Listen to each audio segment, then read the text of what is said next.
Irmãos, essa palavra, esse evangelho, é o coração do Sermão da Montanha.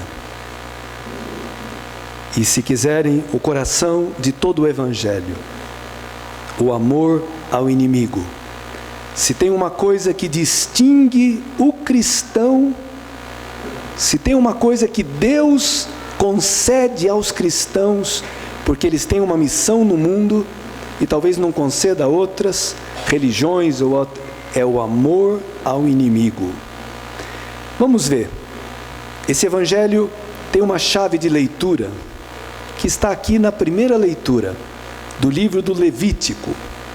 A primeira frase da primeira leitura do livro do Levítico, capítulo 19, ela forma uma inclusão com a última frase do evangelho. Vamos ver.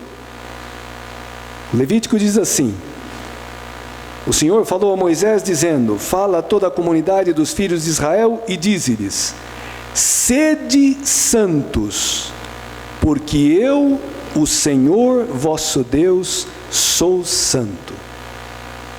Sede santos, porque eu, o Senhor vosso Deus, sou santo. O que diz a última frase do evangelho? Sede perfeitos, como o vosso Pai Celeste é perfeito. No conceito de santidade está incluída a perfeição. A santidade é a perfeição do amor, é a perfeição da vida, próprio de Deus, né? Deus é santo e quer que nós sejamos. Tá bom, mas nessas duas frases tem algo decisivo e diferenciado. Sede santos, porque eu, o Senhor pode ser traduzido o patrão, o dono, né? Sou santo. Enquanto no evangelho, sede perfeitos, como o vosso Pai Celeste é perfeito. Aqui está toda a diferença, irmãos. Pai, aí tem uma relação biológica, tem uma geração, tem uma intimidade. Diferente do Senhor, do patrão. Mas, no que consiste essa santidade? No que consiste essa perfeição? Jesus, nesse trecho do Sermão da Montanha, ele contrapõe de novo a lei de Moisés e eu, porém, vos digo. Ouvistes que foi dito, olho por olho, dente por dente. É chamada lei do talião, que era uma lei que tentava limitar a violência. Olho por olho, não por olhos. Dente por dente, não por dentes. Porque a tendência é sempre a vingança exorbitar no tratamento. Tá bom, mas Jesus fala: ouvistes que foi olho por olho, dente por dente. Eu, porém, vos digo, não resistais ao malvado. Se alguém te dá um tapa na face direita, para dar um tapa na face direita, precisa que alguém me dê o tapa com a costa da mão. Ou como faziam quem ia duelar, né? O desafiante tirava a luva e batia assim, como para dizer: você é tão asqueroso que eu não quero nem sujar a minha mão. E batia. Era uma desonra isso, tanto que era o convite para o duelo, até a morte. Cristo fala: se alguém te bater na face direita, oferece a outra face. Se alguém te abrir num processo para tomar o teu paletó, oferece também a camisa. Se alguém te obrigar a caminhar 1 milha com ele, vai 2. O que é? Está convidando a fazer uma caminhada? Não, irmãos. Os romanos, grandes construtores de estrada, eles pavimentaram todo o Império Romano, obrigavam os escravos a carregar pedras pesadíssimas para construir as estradas. Jesus está dizendo: E era uma coisa bestial. Se te obrigam a fazer isso, 1 quilômetro, vai 2. E depois, não bastasse isso, ouvistes que foi dito: amarás o teu próximo, o teu parente, o teu amigo, e odiarás o teu inimigo. O inimigo é aquele que me destrói, é aquele que me prejudica, aquele que me quer mal, aquele que me faz sofrer. Eu, porém, vos digo: amai os vossos inimigos e rezai por aqueles que vos perseguem. Assim vos tornareis filhos do vosso Pai que está no céu, porque Ele faz nascer o sol sobre bons e maus, cair a chuva sobre justos e injustos. Irmãos, se a gente tomar essa palavra como uma lei, como uma exigência que eu tenho que cumprir com o meu esforço, podemos desistir. Porque parece uma coisa antinatural. Querer bem de quem me quer mal. Falar bem de quem fala mal de mim. Ajudar quem me prejudica.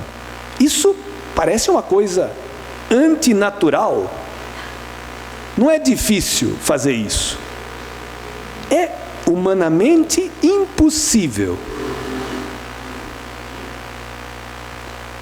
Então, será que Jesus bebeu um pouquinho a mais? E estava variando e propôs isso? Não, irmãos, não estava variando, não. É que a sabedoria de Deus, como fala a segunda leitura, a sabedoria de Deus é considerada loucura pelos homens. Mas a loucura de Deus é mais sábia do que os homens. Por que que essa palavra não é uma utopia, algo irrealizável e uma loucura? Irmãos, por um motivo muito simples. Porque Cristo morreu por nós quando nós éramos seus inimigos, quando nós éramos pecadores, quando nós éramos ímpios. Diz São Paulo na carta aos Romanos, capítulo 5. Cristo morreu por nós quando nós não prestávamos. Ele não falou: você muda, seja bonzinho, seja honesto, seja justo, que eu te amo. Não. Ele deu a vida por nós quando éramos injustos, pecadores, desonestos, orgulhosos, malvados. Por isso nós podemos mudar. Porque, irmãos, essa palavra só é possível cumpri-la, vivê-la, quem experimentou esse amor. Eu posso perdoar a ofensa mais cabeluda, mais terrível que me fizeram, se eu experimentei que Deus me perdoou na cruz. Eu posso ter paciência com a pessoa mais difícil, amarga, se eu perceber que Deus tem paciência comigo. Eu posso aceitar aquela pessoa com os defeitos que ela tem, se eu perceber que Deus me aceita com os defeitos que eu tenho. Então, irmãos, esse amor não é uma coisa impossível, é o amor com que nós fomos amados. Agora, por isso que o Salmo dizia: bendize minha alma ao Senhor, não te esqueças de nenhum dos seus favores, porque eu posso me esquecer e posso começar a cobrar do outro, julgar o outro, desprezar o outro, quando Deus não me julgou, não me desprezou, não me odiou. Então, essa palavra é uma boa notícia para aqueles que se reconhecem pecadores. Essa palavra poderá cumpri-la quem tiver o Espírito de Deus morando no seu coração. Quem tiver uma relação filial com Deus, pode cumpri-la, porque Deus é amor. O DNA de Deus é o amor ao inimigo. Se pela fé eu me torno filho de Deus e recebo o Espírito Santo, esse Espírito de amor, pouco a pouco eu vou podendo amar nessa dimensão. Irmãos, esse inimigo não está longe. Aqui tem vários casais. A tua esposa, que é diferente de você, te faz sofrer. Você gosta de sair, ela gosta de ficar em casa. Ou o contrário, você gosta de ficar em casa, ela gosta de sair. Então, alguém tem que morrer para que o casamento persista. O teu marido é teu inimigo quando, pelo jeito dele, pelo gosto dele, te faz sofrer. Para você amá-lo, você tem que morrer um pouquinho a você, senão não ficam juntos. Os filhos não são como a gente gostaria que fosse, são como são. E os filhos fazem os pais sofrerem, porque eu gostaria que fossem de um jeito e eles são de outro. Os pais também fazem os filhos sofrerem, porque eu também gostaria que meu pai e minha mãe fossem de um jeito e não são. Para amá-los como eles são, eu tenho que morrer um pouquinho. Então, irmãos, o maravilhoso é que essa capacidade de amar o inimigo, de amar gratuitamente, sem cobrar tanto, sem exigir tanto, sem julgar, é um dom de Deus, da graça de Deus, do Espírito Santo, da filiação que Deus gratuitamente nos fez. Porque, irmãos, Cristo fala, se vocês amam aqueles que vos amam, o que vocês fazem demais? Eu posso amar uma pessoa que é muito bonita, porque aquela beleza me constrói, me agrada. Posso amar uma pessoa porque é muito inteligente, muito culta, e aquela sabedoria daquela pessoa me constrói, me edifica, me ajuda. Posso amar uma pessoa porque é muito rica, porque pode me beneficiar numa hora de aperto, de apuro. Mas o amor verdadeiro se manifesta na gratuidade. Quando eu amo porque amo, não porque o outro é amável, não porque o outro merece. Amo porque eu recebi a natureza de Deus. E Deus não sabe fazer outra coisa que não seja amar de graça. Percebem? Então, irmãos, isso aqui é uma boa notícia.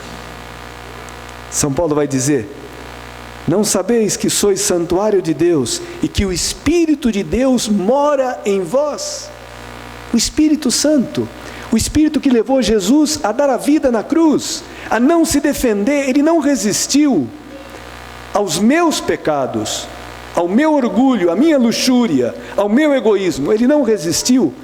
Mas por que ele não resistiu?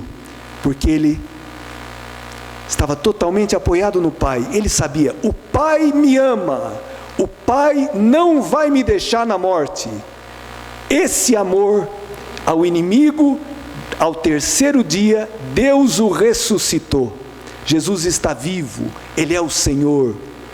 Esse amor, irmãos, é a verdade. Esse amor vence o mal. O Papa Francisco outro dia falou, impressionante, que fé que tem esse Papa. Disse, para vencer o terrorismo, que é violentíssimo, né? E os cristãos são sempre o bode expiatório no mundo, apanham em todos os países, muçulmanos e árabes, todos. Para vencer o terrorismo, o amor. O Papa acredita nisso e está dando testemunho disso. Tá bom, irmãos, espero que Deus nos ajude a acreditar, né? Porque Cristo ressuscitou e mostrou as chagas. Olha, toquem aqui, Deus não me enganou, eu me entreguei a vocês, ao mundo inteiro, perdoando os seus pecados. Pai, perdoa-lhes, porque não sabem o que fazem. Estou vivo e tenho as chaves do inferno, da morte, pelos séculos dos séculos. Então, irmãos, Então a gente entende a Eucaristia. Por que um cristão não vive sem a Eucaristia? Os antigos arriscavam a vida, quando nos primeiros séculos eram, por decretos de imperadores que perseguiam a igreja, eram proibidos de se reunir. Eles desobedeciam e se reuniam para celebrar a Eucaristia. E quando os descobriam e os prendiam, diziam: por que vocês não sabiam que estão proibidos, com a pena de morte, de celebrar a Eucaristia? E eles diziam: nós fazemos a Eucaristia nos faz. Não podemos viver sem Cristo, sem Eucaristia. Como é que eu vou amar o inimigo se eu não tiver Jesus dentro de mim? Só com a minha força, com o meu esforço? Tenta, experimenta, com as tuas forças, pagar o mal com o bem. Logo você desiste, chuta o balde e vai dar o troco na mesma moeda ou um pouco acima. Mas, irmãos, se eu recebo o corpo de Cristo, a humildade de Cristo, a sabedoria de Cristo, a confiança de Cristo, a mansidão de Cristo, eu posso, em Cristo, fazer para os outros o que Ele fez por mim, de graça, aos poucos. Você acredita nisso? Você quer que o Senhor faça isso na tua vida? Isso salva tudo e nos cura, irmãos, de feridas imensas. Quantas pessoas que sofreram violência na sua infância, às vezes violência até sexual, e violência e castigos, pais que às vezes eram tremendamente violentos no corrigir os filhos, e carregam feridas imensas, né?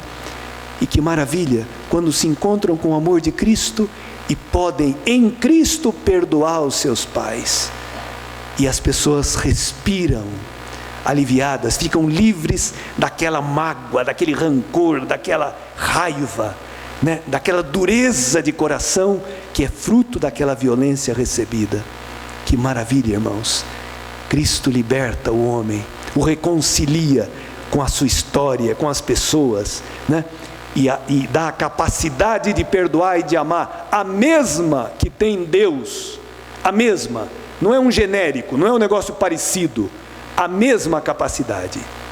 Então, alegremos-nos e participemos dessa mesa com confiança, né? Dizendo: Senhor, vem, eu não consigo sozinho, mas se o Senhor vem comigo, se o Senhor entra na minha cruz, eu posso entrar nela, eu posso não rejeitá-la, e posso experimentar a ressurreição na minha vida.